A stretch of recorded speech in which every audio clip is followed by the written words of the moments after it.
Well, thank you, Mr. Chairman, and good morning, everybody. I want to thank all the witnesses for being here. I got to say, I've been on the committee now for 14 years, and this year's assessment is clearly one of the most complicated and challenging in my tenure on the committee. And I want to get into that in a moment, but I want to first of all address the recent story that has broken in the news. Yesterday, we stunningly learned that senior members of this administration, and according to reports, two of our witnesses here today were members of a group chat that discussed highly sensitive and likely classified information that supposedly even included weapons packages, targets, and timing, and included the name of an active CIA agent. Putting aside for a moment that classified information should never be discussed over an unclassified system, it's also just mind-boggling to me that all these senior folks were on this line and nobody bothered to even check. Security Hygiene 101. Who are all the names? Who are they?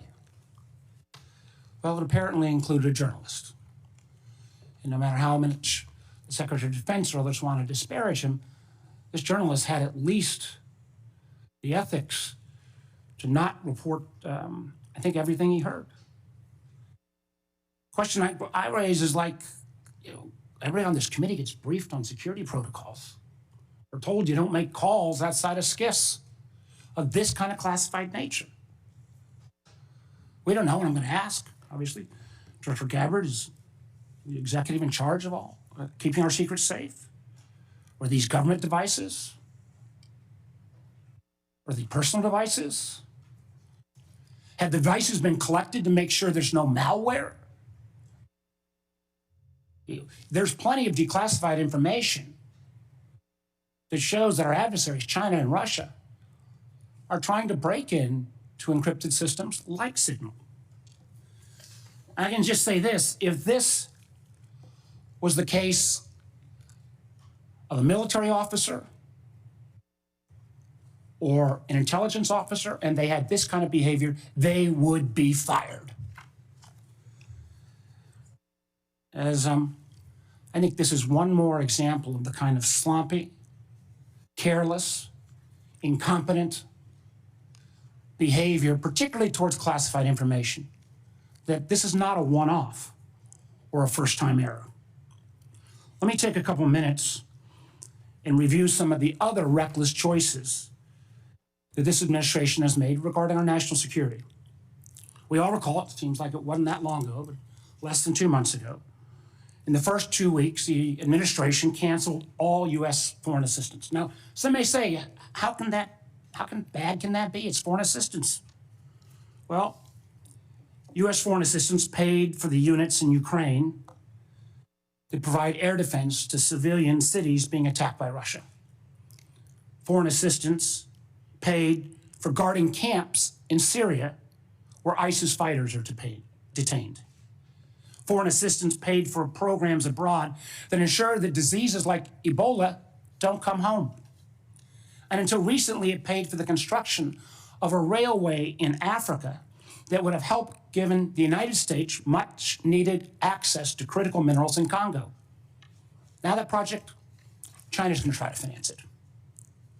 As well, in the first 2 weeks, Director Patel, the administration fired several of our most experienced FBI agents, including the head of the Criminal Investigative Division, the head of the Intelligence Division, the head of the Counterterrorism Division, the heads of the New York, Washington, and Miami field office, all individuals who were distinctly and directly responsible for helping to keep America safe.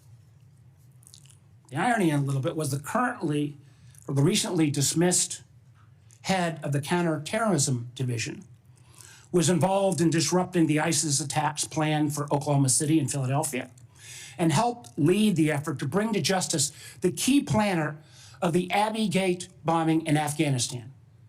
It killed 13 U.S. servicemen and 150 civilians.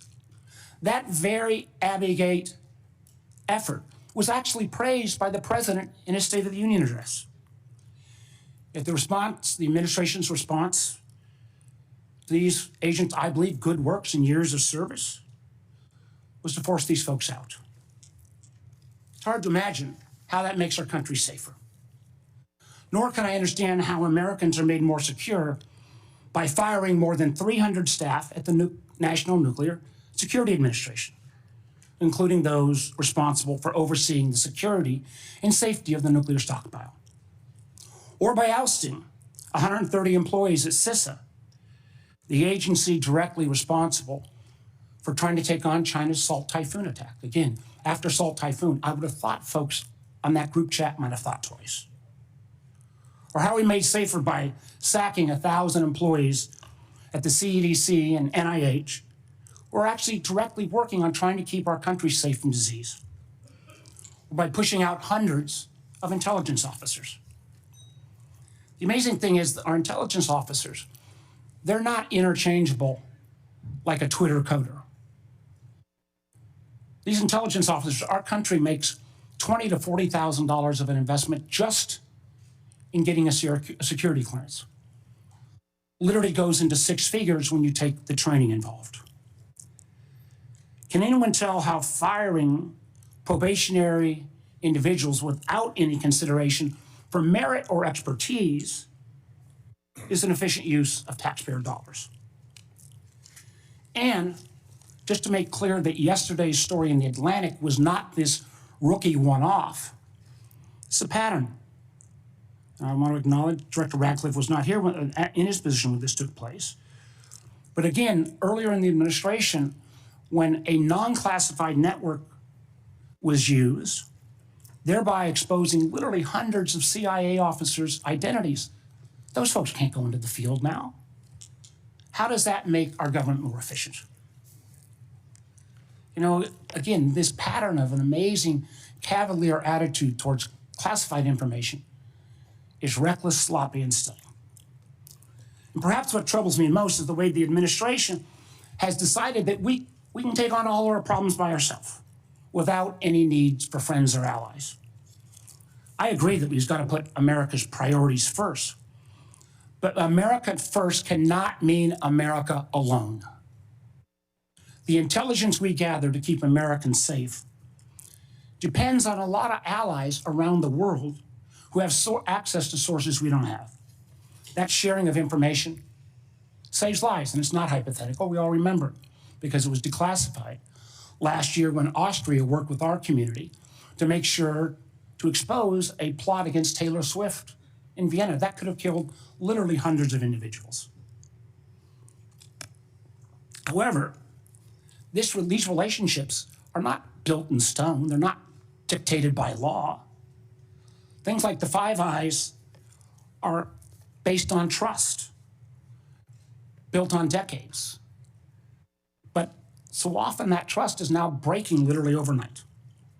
Yet suddenly, and for no reason that I can understand, the United States is starting to act like our adversaries are our friends.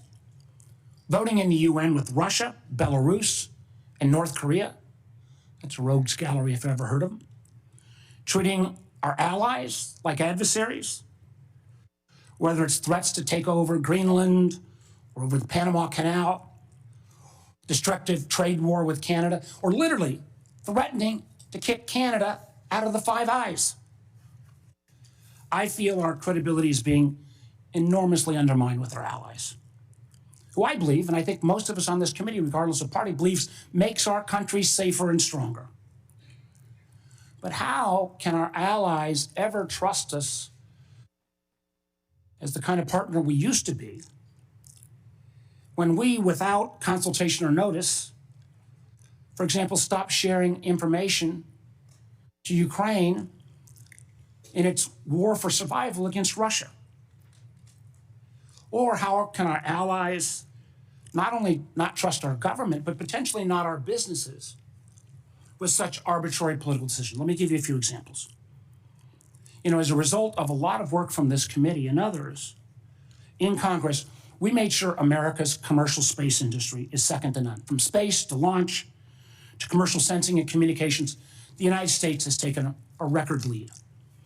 Yet overnight, this administration called into question the reliability of American commercial tech industry when Maxar and other commercial space companies were directed to stop sharing intelligence with Ukraine.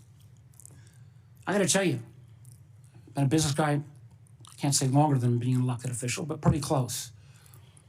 That shockwave across all of commercial space, and frankly, not just commercial space, I've heard it from some of our hyperscalers in the tech community, has sent an enormous chill. Who's gonna hire an American commercial space company, government or foreign business, with the ability to have that taken down so arbitrarily? And it's not just in the case of commercial space. We've seen that Canada, Germany, Portugal have all been saying they're rethinking buying F-35s. I've heard from Microsoft and Google directly and Amazon that they're having questions about whether they can still sell their services. We've also seen foreign adversaries and friends take advantage of this rift in our national security areas and our scientists. Germany has already put out ads trying to attract some of our best scientists who've been rifted. And the Chinese intelligence agencies are posting on social media sites in the hopes of luring individuals with that national security clearance who've been pushed out, perhaps arbitrarily, to come into their service. So no, the Signal fiasco is not a one-off. It is unfortunately a pattern we're seeing too often repeated. I fear that we feel the erosion of trust from our workplace, from our companies, and from our allies and partners can't be put back in the bottle overnight. Make no mistake, these actions make America less safe. Thank you, Mr. Chairman.